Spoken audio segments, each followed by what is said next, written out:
You're listening to The Startup with Monique LeRae, only on LA Talk Radio.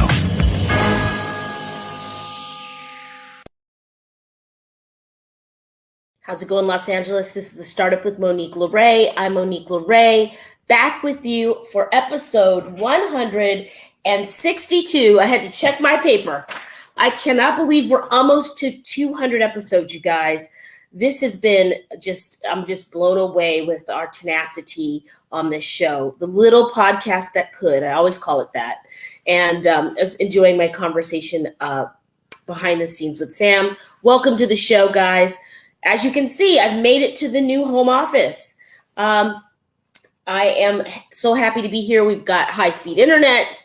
We're working on lighting. We're going to build it out and make it look really cool, clean and neat, and really cool. So I just want to extend gratitude to the listeners and viewers and Sam and everybody who's helped me, family, friends, and people who support the channel, sponsors, for hanging in with my transition here to this new space. And hey, I thought moving got funner. I don't know where I got that from. It definitely does not, especially when you have a lot of responsibilities, as everyone knows.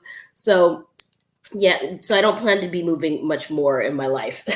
Maybe one bigger move, and we'll sit there for a while. But for now, this is home, and we're coming to you live from Laguna Beach.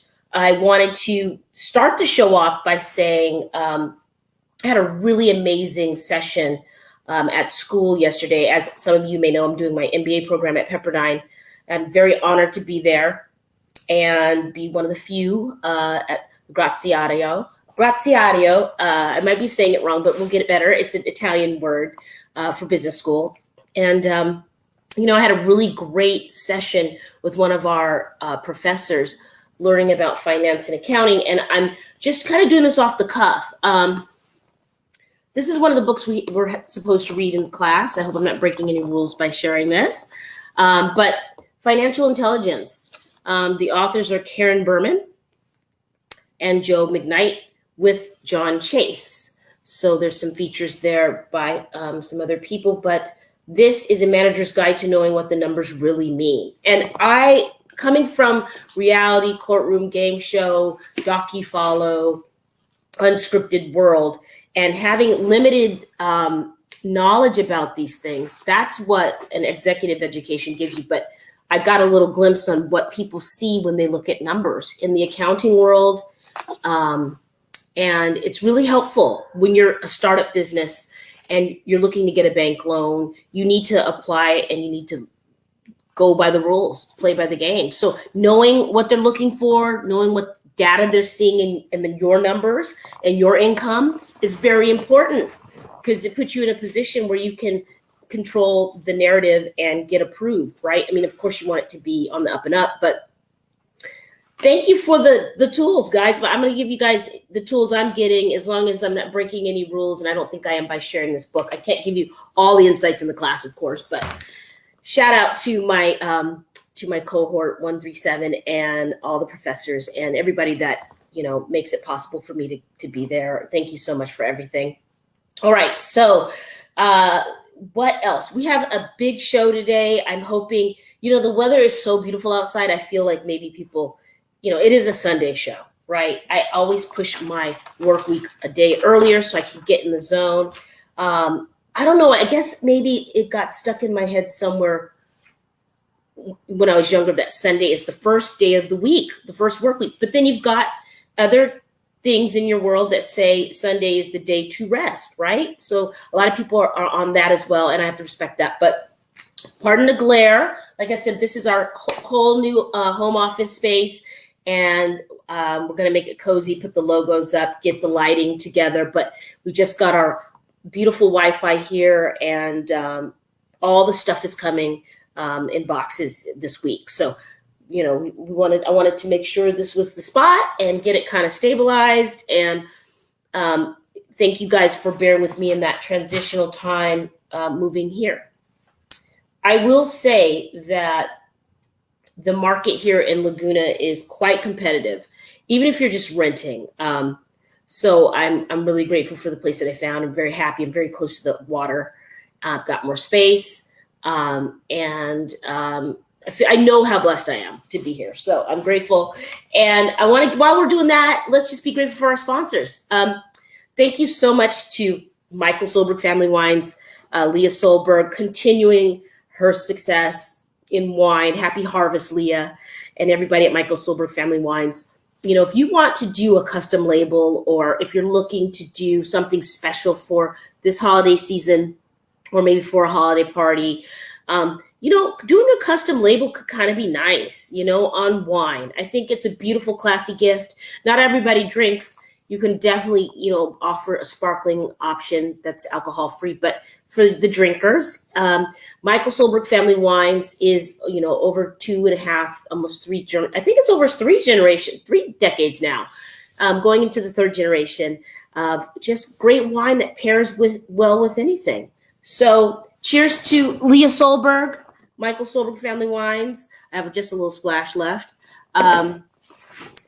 They make great wines, and she can do a custom label for your holiday party, your executive party. If you just want to do like a family label, she can do that as well. So www.michaelsolbergfamilywines.com. And I also want to give a shout out to La Casa del Camino here in Laguna Beach. If you're looking for a staycation and you are in the Southern California area, we are right, when I say we, I mean Laguna, we are right smack dab in between LA and San Diego. So if you want to get to LA, great. Go to LA, and on your way back, come down, towards San Diego, but stop in Laguna. If you're coming from vice versa, you can go either way and wind up in a very beautiful place. Lots of art, lots of culture. And it's not, it is in California's French Riviera, as they call it, the Riviera here, but everything's beautiful, but it's a little more down to earth, right? You might see some vibes of Orange County, and it be, rich, right? Beautiful, classy. But yes, Laguna is a little taste of that balance where you're going to get art and water and all the beautiful things as well. So wonderful, wonderful. And of course, I want to say, a big shout out to La Casa del Camino, who is the hotel there. So if you need a staycation, La Casa del Camino, thank you so much for your continued support. And of course, Next Level Global Solutions, Shane Hyman, he's doing some amazing things in the finance space, online, IPOs, building wealth from the ground up. Check him out at Next Level Global Solutions. All right, without further ado, I think we have our first guest. Talia, how's it going? Happy Sunday. Happy Sunday to you as well. Everything's going good. It's a little chilly in Atlanta, but we're good. Okay, good. Well, you look amazing. Thank you for coming on a Sunday and carving out time to join us on the Startup. Why don't you introduce yourself and tell people who you are and what your brand is? Okay, so my name is Talia Cassinine. I am 42 years old from Brunswick, Georgia, living in Atlanta. I am the founder of Say No to Silicone Injections, being a trans woman that basically educates other trans people on how to transition the proper way and a healthy way without the use of back market or back alley procedures. Mm-hmm. I'm also a Bigo Live host in the US, which I became the Bigo Big Star Search Competition Grand Prize winner. I'm a creative makeup artist that promotes a lot of different cosmetic brands. And I'm a husky mother of 3 Siberian Huskies that cleans up dog fur every day, but it's not in my hair. Well, you're keeping the glam away from the hair, that's for sure. And correction, Talia, and I want to pronounce that correctly. You sound like a busy gal. I mean, congratulations on winning Bigo. They're making a lot of moves. We had someone else on here that was quite phenomenal. What do you want to share about that win? How did that feel for you? That win was absolutely phenomenal because I was going against a lot of people that were already really established on the app. Yeah. I have been on the app for a little while, but I've never been into the want to be in the spotlight type position. So I didn't know if I had the support. But Bigo showed me that their competitions are fair and not biased in any type of way, and that the votes actually do mean the votes. And it was a very movable thing because my mother was there to watch the competition live. She was being very supportive, sending gifts. I had all of my friends and family members there as well. And my biggest thing has always been solidarity. And that's one of the things that I really received from Bigo. I love this. Sam, by the way, as you know, I was talking to him earlier. He's our station owner and producer. So, Sam, when you see the next guest come on, of course, you're going to alert me. But I want to go a little longer with you today because let's just get into it. You are a trans woman in the South these days, moving and shaking, making big things happen, winning Bigo. You know, you've got these brands going. You're finally. I believe people are listening, right? Some people are listening to what the message is. What do you want to share with with entrepreneurs that might come from the community you come from with those extra challenges on top, right? Because we've got the startup challenges already, Right. but there's other things culturally and systemically that affect people. What words of wisdom or little pearls of wisdom would you like to give them? And hang on one second, guys. We've got a little technical thing while we're waiting for Talia to return. Please follow us on Instagram, Facebook, Twitter, and all your platforms, LinkedIn included. I think we're live streaming right now on Twitter, Twitter, Facebook, and LinkedIn. Which congratulations, Sam. Sam did that. He really has been pushing the channel and making this thing grow. All right. So hello, Tamika. We've got a new guest. Hi. I'm actually earlier than I'm supposed to be. I'm sorry. Hi, Tamika. How are you? Say hi to LA Talk Radio. Welcome. Hello. All right. Well, beautiful to see that smile. And why don't you introduce yourself? We had a little technical difficulty with the first guest. So why don't we just introduce you now? Oh, my goodness. My name is Tamika Thomas. How are you? Well, nice to meet you, Tamika. And how are you? I'm very good right now. Thank you. All right. Well, we're going to shift here and jump in with Tamika. She's got some cool things going on. Welcome to LA Talk Radio, Tamika. Go ahead and tell us a little bit about your brand, and we will get Talia back in just a moment. I could come in at 6:30, but okay. Well, you want to come back and say hi to us? Yes, I shall come back. Okay, we'll see you in a moment. Guys, we have so much fun here on LA Talk. All right. Talia was going to answer our question. Welcome back. So sorry. It's internet. Emergency at home. It always happens, and it's not your fault. It happens on the big networks too. So, no. To your question earlier, it's all about your motivation and your drive, and you just can't lose vision of that.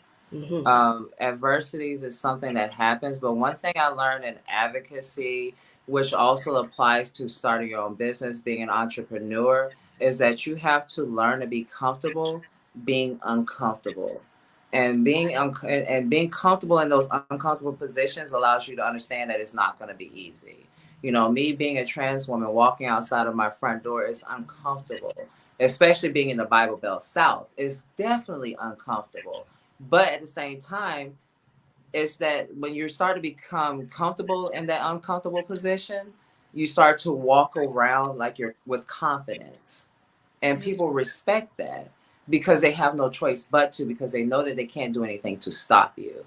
So when it comes to any type of even living in your authenticity or starting a business, make sure that you know that you mean it and you walk in it, and everything will be fine. You simplified it so beautifully, right? And I know behind those statements, there's been challenges, right, that we can discuss here and there. But what you just said was so simple, but when you're really in it, and I'm just a regular straight lady, but I'm very LGBTQ friendly, and I love that community, and they've been lovely to me, and so I rock with them all day. And I think all of us need equal rights. So as a woman as well, I see some things, but you simplified it so beautifully. It leads me to believe that it really is true, right? It can be that simple. Why do you think we don't think it's that simple? Well, okay, so I'll break it down in another way. Yeah. Another saying that I learned in advocacy was that even an advocate needs an advocate. You need a support system. You need people that are going to push you. Even when it comes to my makeup, for instance, I have friends that will say, Talia, wash that off. It don't look good. Why your eyebrows so high right there? Like, I have friends that are willing to tell me, like they're really to hurt my feelings. I like sometimes Right. You're like, I appreciate the honesty, but you're going a little too far now. I do have feelings under here. I know I'm Superwoman. Right. It's like, girl, can you kind of back up a little bit? Because I'm about to have a whole anxiety attack. But you have to have that, how they say, the amen corner. That'll praise you when you're right, but also will chastise you when you're wrong. And that support is valuable. It's priceless. It really is. And you have to look for that. The people who are always going to be on your side and say, oh yeah, that's great. Oh yeah, that's great. I look for the ones who are going to say, oh yeah, that's great. But also, Talia, but it could be better if. Very good. I love that you landed there with that point, because I was just reviewing through this move and moving in this space and just kind of touching at the top of the hour how competitive the market is to be here in my location and other places too. There was only a few people that I really was trying to listen to in that time, right? That when you're changing things and transitioning, moving and shifting, and the real ones are telling you like it is, they're so invaluable. You see these people that make it to a level and they've got yes people around them. I think that's what you're referring to. Yes people telling you just what you want to hear because they want to be along for the ride. They want a piece of the pie, and that's fine. But you really need your core amen team, your ride or dies to tell you, hey, that's not great. Those are the building blocks. So what I'm hearing you say is, a solid team behind you, be clear on your vision, and it comes off as confidence. Confidence can be effective. I think it can actually draw some attention to your brand. Do you want to talk to us about how you went to the next level with that confidence with your brand? I had to be humbled. I had to be humbled, and I had to be transparent. And at the same time, I had to understand that we cannot have unrealistic expectations, and that everything starts from somewhere. Was I born from my mother looking like this? No. I started somewhere. Yeah. And it took a lot for me to get to where I'm at. And I think a lot of people think that there's an elevator to success, but technically speaking, you must take the stairs. Multiple times. Multiple times. And you might trip and fall down them a couple times. And stumble, right. You might lose your wig on the way down. Mm-hmm. Oh, it's so good. What's next for your brand? Let's do some plugging right now. Tell us what you're excited about the final quarter of 2023 and where you're going for 2024. Well, actually, with the makeup that I've been doing, I started out doing a lot of glam, and then all of a sudden I realized I like prosthetics. Oh. I want to switch up and do way more prosthetics. I want to possibly because I'm actually self-taught, which was another important thing for me. I won a competition doing makeup, and I learned by myself. That's amazing.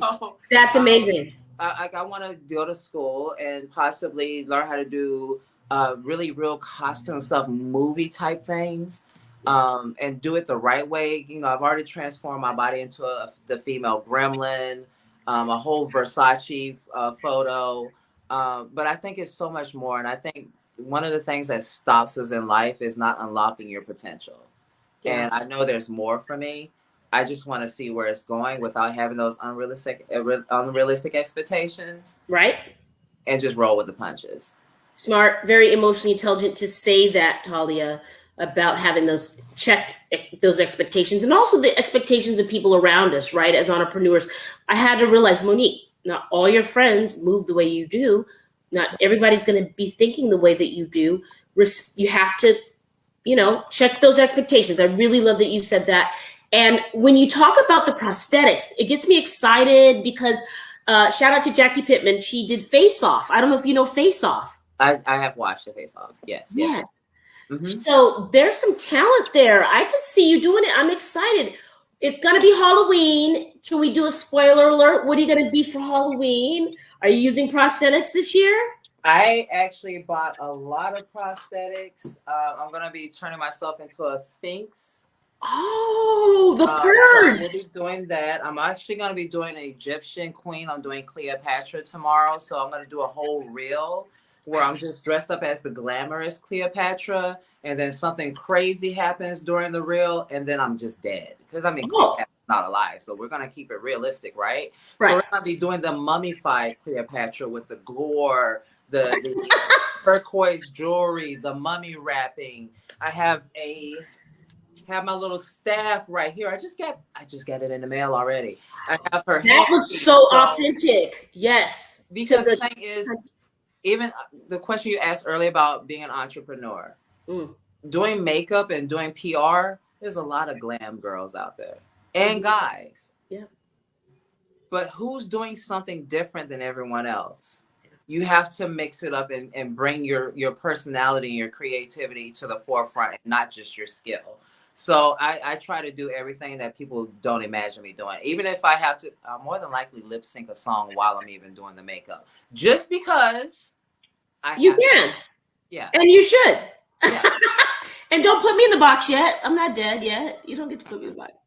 I like that you're really stepping in the moment with all the tools we have with, makeup and editing and the platforms, and you're showing people how you want them to see you.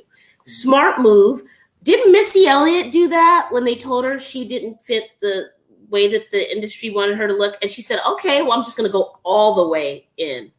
I remember some of her videos back in the 90s. Missy Elliott just leaned into that. So I love your mental about this. I think your attitude's amazing towards this. And I think we're going to see you somewhere really exciting soon. I get that feeling about you.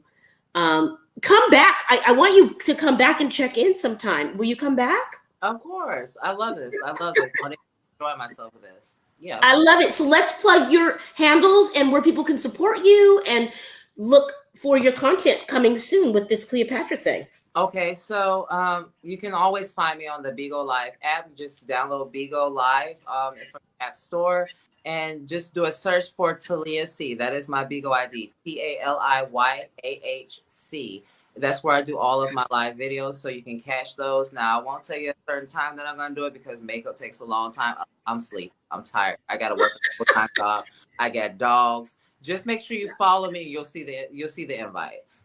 I love that. Okay, so Bigo Live, and then any other platforms are we plugging? I'm also on, anytime I do a makeup look on Bigo Live, I always post it on my Instagram, which is Talia_Castine. If there are any trans people that are transitioning and need any information as far as transitioning the right way and the things that I went through by doing the wrong thing, go to my website, which is say no numeric 2 siliconeinjections.org, and you'll see a lot about what I went through and also testimonials from other people who had got silicone injections and had health issues and such on. We have about 7 minutes. If you can stick around, we can touch on that topic. I'm here. Great. We got more time with Talia, you guys. Okay, good. So let's get into that, because I posted something recently and I had one of my, a friend kind of reach out. He likes to get the injections and, he's part of the community as well, but he feels like it's fine. And I say to each their own, as long as it's, you know what you're getting into and you're handling your business and it doesn't affect your kids or somebody, that's depending on you and you're not here. But I flat out kind of said, I feel like in the Black culture, in the Black and brown culture, there's a body dysmorphia issue. I feel like there's pressure to look a certain way, but I still support, with saying that, I still support people feeling good about themselves. What do you have to, how does that translate for you with these injectables and your journey? I can't knock anybody for doing something to else. Right. Dysphoria, bad dysmorphia, is real. My biggest thing is encouraging people to do it in a way that it won't harm them later on. Did I know that there were risks in getting silicone injections? Yes. But did I realize that I would end up spending over $40,000 to correct it? No. No. That's a lot of money when you're an entrepreneur. And unfortunately, I was blessed that I didn't have to spend all of it. You know, I was on a TV show on Lifetime Television called My Killer Body with K. Michelle. Okay. So I Yeah. was to get some of the silicone removed there. I was blessed in another way where another trans woman, and this is that solidarity, Yeah. paid for me to have my whole face reconstructed to have the silicone taken. Wow. So luckily, you know, I'm a firm believer that when a door opens for you, to leave that door open for the next woman that wants that opportunity. Wow. And I think because of the work that I have done, I have been abundantly blessed. But at the end of the day, when it comes to these injections, think about your long term and not just because of instant just beauty, Yeah, because the instant gratification of gratification is going to get you every time in trouble. It's going to yeah. get you every time in trouble. There's grants out there, there's organizations out there funding these surgeries. All you have to do is know where to look. You know, I'm also part of the Black Trans Advocacy Coalition. I sit on that board. Great. That organization actually has health scholarships for people to transition so that they don't have to do the same things that I did. I almost died Mm. silicone injections. What was that like, real quick? Not to rush you in that, because I'm sure there was a lot to share. What did that feel like? How did you know something was wrong? And I mean, what can you share in the short time we have left here together? So for years, believe it or not, my normal body temperature was 102 degrees, and that was without a fever. Wow. My body was constantly fighting this foreign substance inside of it. And because my body was constantly fighting this foreign substance inside of me, it was making my body create this fever, but nothing was wrong. It was just, you know, your immune system is fighting back. Right. And it got to a point at one time that I couldn't speak anymore. My body was shutting down. I couldn't speak. I could barely walk. I had the hospital ban my mom because I didn't want her to see me like that. I wanted her to remember me differently. And I remember my doctor coming in and saying, "Hey, do you know how many innings is in a baseball game?" And I said, "Yeah, I played baseball back in the day." He's like, "You're on your last inning. Oh, You got to get this silicone out of you." that got your attention, huh? It definitely did, because I knew deep down that I was getting ready to check out. But life has a way of turning things around for you. I just ended up winning a settlement like a week after he told me that I was dying. And that paid for the surgery to remove the silicone that was going bad inside of my body. Wow. And that day I made a video that went viral talking about experiences getting the silicone out. That's how Say No to Silicone Injections was even started. But that was back in 2016. It's 2023. I'm still here. Still here rocking it and thriving. And your beat today, my girl, is amazing. I look like a whole tomboy that just came from track practice, but that's okay. You're beautiful. You're lovely. I just love your energy and your story, and I definitely want you back. We want to go deeper. Thank you for your advocacy, and it seems like whenever you listen to the universe has your back, and you're tapped in. And what an encouraging thing! You didn't know how you were going to pay for it. You didn't know what you were doing, but you knew you had to do it, Right. and it showed up. Fabulous, you guys. Talia Castaigne. Did I say it right, Talia? I hope I did. You have to Castaigne. I love it. Please share some photos with us through your people, your PR people. I would love to see them, and maybe we can post in our story when you do your glam. It sounds amazing. Continued success and blessings, and I can't wait to have you back. No problem. I can't wait to come back. Thank you for being here. Thank you. You're welcome. All right, you guys, Talia Castaigne. Amazing. I could see her doing so many glams and makeup for the films and the shows. I know she could do it. She's very, she's strong, you know, and she's got a story to tell, even more so. Thank you for taking time, Talia. All right, next up, is Tamika back? Yes. Hello, No, Tamika. Welcome back to the Startup Girlfriend. It's better to be early, and you were early. All right. Well, wonderful. Why don't you introduce yourself to the listeners and viewers and tell us who you are and what your brand is? Hi, all. My name is Tamika Thomas, and author of The Sensitive Stone. And my brand is being dangerously compassionate, helping people to become healthily compassionate as opposed to being dangerously compassionate. Huh. Yeah. Okay, this is an interesting topic. I love your team, by the way. Shout out to your PR team. You know who you are. Thank you. You're welcome. She's great. She always has great clients, and you're one of them. So let's get into this. Yeah, let's get into this concept. All right. So there is a positive way to be supportive and a negative way. Share with us.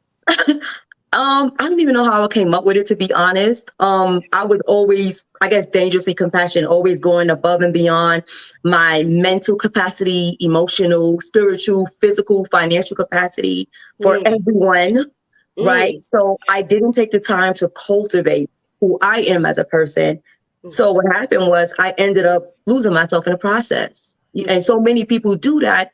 And they don't realize that there is a level to being compassionate. You have to practice being not only selfless, but also selfish to create that healthy balance. Self-full. Yes, self-preservation, to cultivate your own somebodyness. And not doing so, you could be subjected to mental breakdowns, withdrawing from life because you're losing yourself completely. You don't know how to say no. You don't know how to take off your superhero cape. All these things are in conjunction with being dangerously compassionate. And I had to learn that the hard way. What was the hard way for you, if you don't mind sharing? Completely losing myself. Depression, stress, all these things because I didn't know myself. I knew everyone else. I knew what everyone liked. I knew what everyone wanted, but I didn't know who I was. And I would just have breakdowns all the time. I would have meltdowns. I had anger issues. I had all these things going on and I had no type of control over myself. What I'm hearing because you say, of that. Yeah, and so I can relate to this a little bit. And what I think I'm hearing you saying, please correct me because I'm no expert on this at all. And you've done the work. It sounds like it starts off, it could be anybody. Take myself, for example. You want to help. You see somebody that needs help, you can do it, and you want to help. And it could be anything from clothes, food. It could be anything from doing a video for them that's going to help their brand, whatever. Yes. I can do it. I want to do it. I see the need. Let's go. All right. You're bridging the gap for them. Yes. So then you get more invested in what their project is, and you start absorbing their energy, and it's energy vampire, and your personal boundaries are now all messed up. Yeah. Because you want to deliver this for them because you link your value with delivering for people a little bit. Am I absolutely close? Okay. I can relate to that in the past. I'm hoping to fix that. So you have pretty much done it sounds like maybe you are doing the work. The fact that you even know that, and and the fact that you're even on the same level as what I'm talking about, you were probably already doing the work.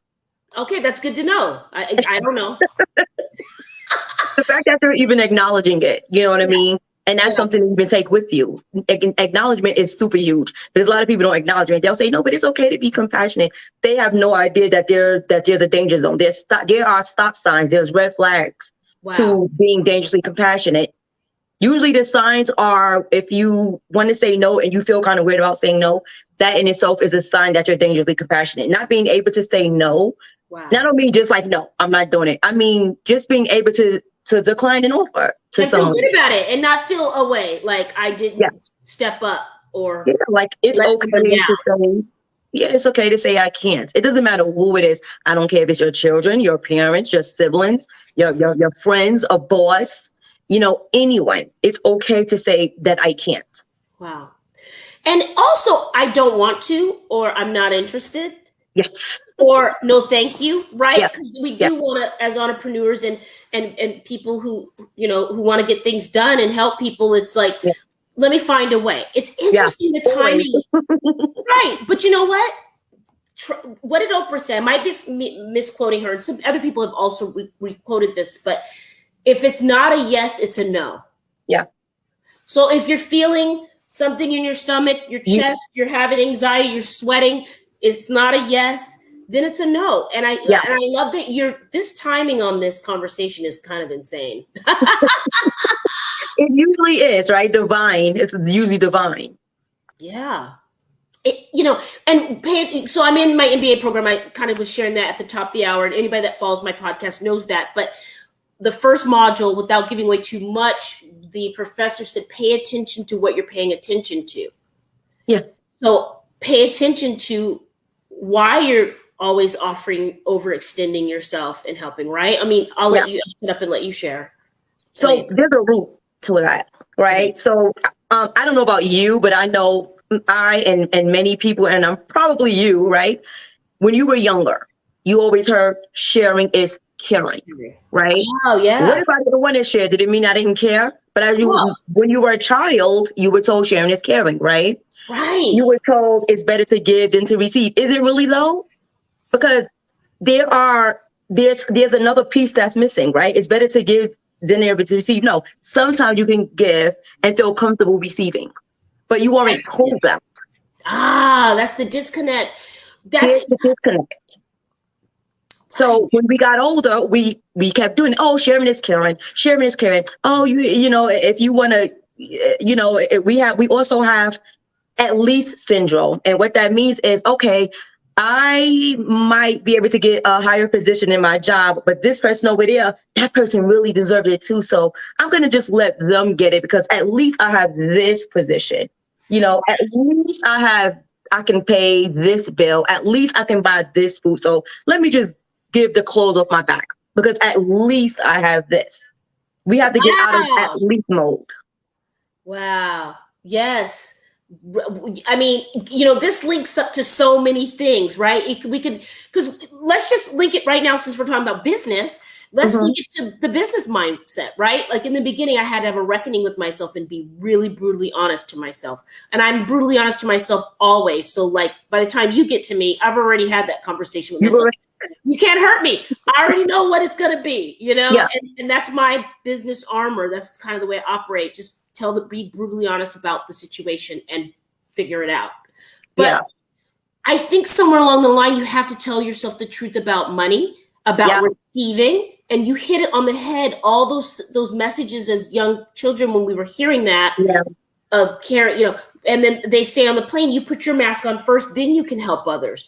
Yeah. But why does it even have to be just that I'm putting my mask on only? Why can't I be putting my mask on, getting my nails done, getting a massage, taking time off, and coming back fully charged and able to do what I need to do? Yes. And assessing, because I often tell people to assess their mess, right? And it's acronym. So it's not just your mess. It's literally your mental, emotional, your spiritual space, right? Ooh. If you're not assessing your mess, sometimes you could be tired, right? And you not taking a nap, going to sleep can cause you to be emotionally unwell just because you're tired. You might think it's way bigger than what it is, right? But it could just be you needed a nap, right? Wow. You're not addressing anything, and also not addressing any of those things could set you up for being psychologically screwed. Someone can tell you something, they can hit on a pain point, and you will believe it psychologically. So it's not really just mental disarray. It can be psychological disarray. And that sets you up for being with people that's narcissistic. You won't recognize those signs because you're so busy being compassionate that you're going above the healthy level now. Got it. You're what I think I'm hearing you say is you're married to you're married to your story in your head about how you're supposed to be and show up, that you've abandoned your own damn self. Yes. You function as a person, business owner, mother, father, dad, whatever. And now this person has come and swooned in on you and you've lost psychological.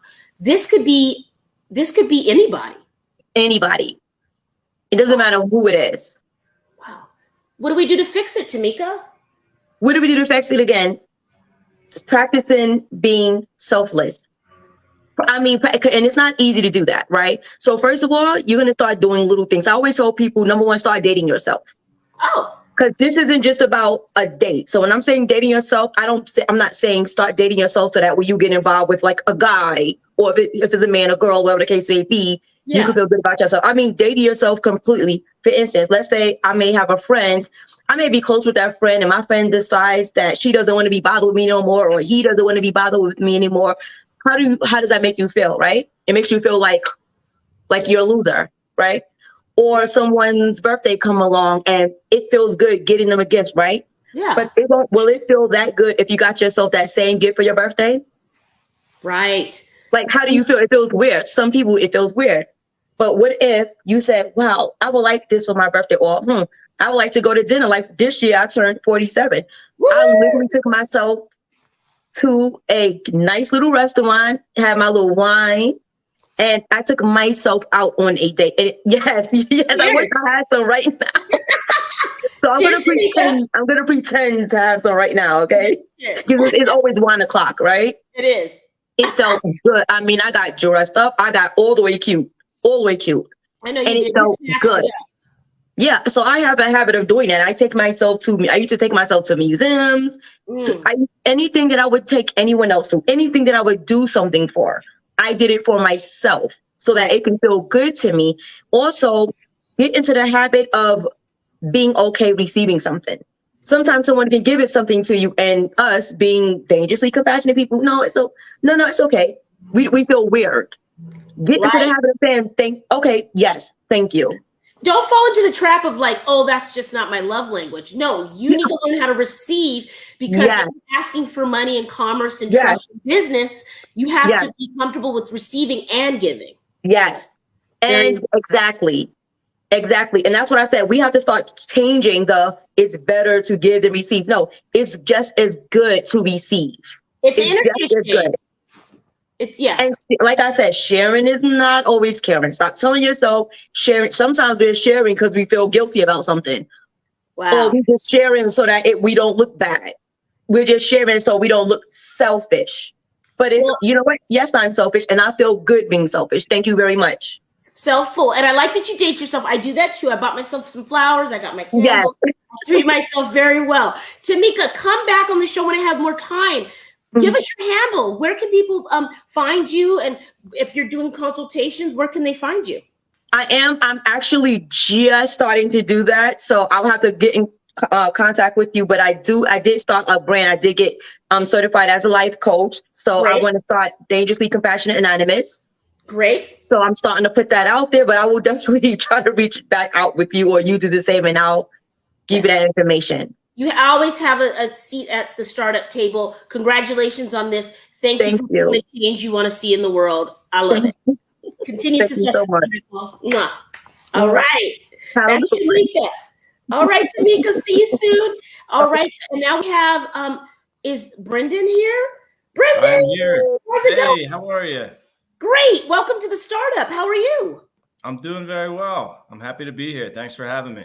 You're welcome. It's a pleasure to have you. Why don't you introduce yourself to the listeners and viewers and tell us about your brand? Sure. My name is Brendan Cawley. I'm calling in today from Westchester, just outside of Philadelphia, PA. I'm the founder and CEO of Righteous Felon Craft Jerky, which is a better-for-you premium meat snack brand that I started about 10 years ago. We're in our 10th year. And that's the gist of the brand. You know, it's funny that you mentioned it, Brendan. I'm here in my new place and I have boxes everywhere. I just don't know where the jerky went. Maybe they missed it. Maybe it didn't. I'm just kidding. I'm very excited to try it, though. I mean, tell us about the ingredients for some of us who, lean towards the fish rather than the meat. Tell us what's in your jerky. Yeah, absolutely. So that's one of the pillars of our brand is we definitely wanted to create a really clean, all natural product. So from the very beginning, we partner with local farms to us here in Philadelphia, and use an all natural pasture raised Black Angus beef that doesn't include where the animals don't receive any growth hormones or antibiotics. Great. And then all the other ingredients that we use in our marinade are also natural, clean ingredients that you can pronounce. There's no chemical preservatives. or anything in there that you would be worried about, ingesting or feeding your friends, kids, family, things of that nature. Wonderful. I like that you're doing something, farm to table that is respect for the animal and for the people consuming. Where did you get the name from? Of course, that catches people's attention. Sure. What's the background story?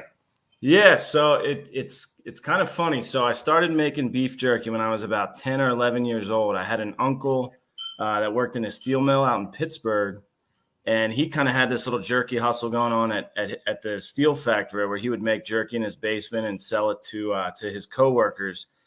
And I was like very intrigued by beef jerky. I was consumer beef jerky as a kid. And when he taught me that this could actually be something that you make at home, I was just, kind of beside myself. So I got really into that. My parents bought me a little dehydrator. I started making up batches at home. My friends kind of got involved with that. And we started to bag it up and sell it in our middle school. And it got pretty popular, and it looked a lot like another all natural substance that was gaining popularity at the school at that point, and getting traded in little baggies. And, okay.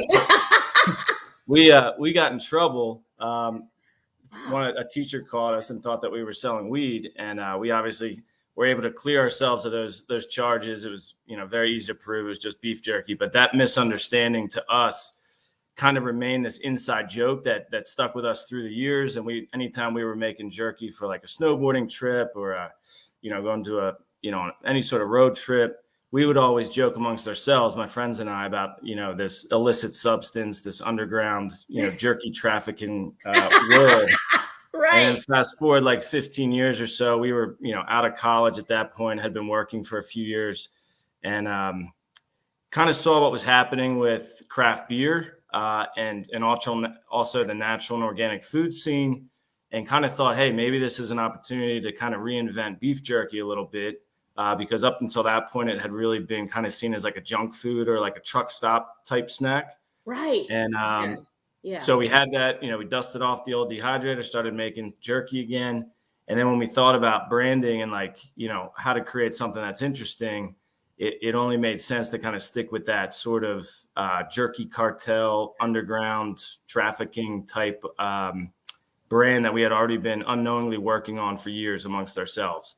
And then, we kind of, as we've developed that, the Righteous Felon name, anyone who has seen our packaging, each flavor kind of has a bull kind of dressed up in a lineup and wearing the garb of like a different famous, like a famous character with a checkered past, either from pop culture or from, references to some old classic movies, things like that. And so we try to have a lot of fun with the brand and give each flavor its own kind of edgy personality, and our fans and our team have a lot of fun with that storytelling and kind of getting involved with the humor of the brand. I love it. And, maybe it's its own Homeboy Industries, that's out here in LA that kind of helps the community now and gives the homeboys jobs. You never know where you can take a brand. I love where it started. I love where it's going. We need some here on the West Coast. Yep. We'd love to have you out for the Emmys event. You'll have to talk to your people about it. Yeah, and great. Where can we order for the holidays? Where can we stock and stuff?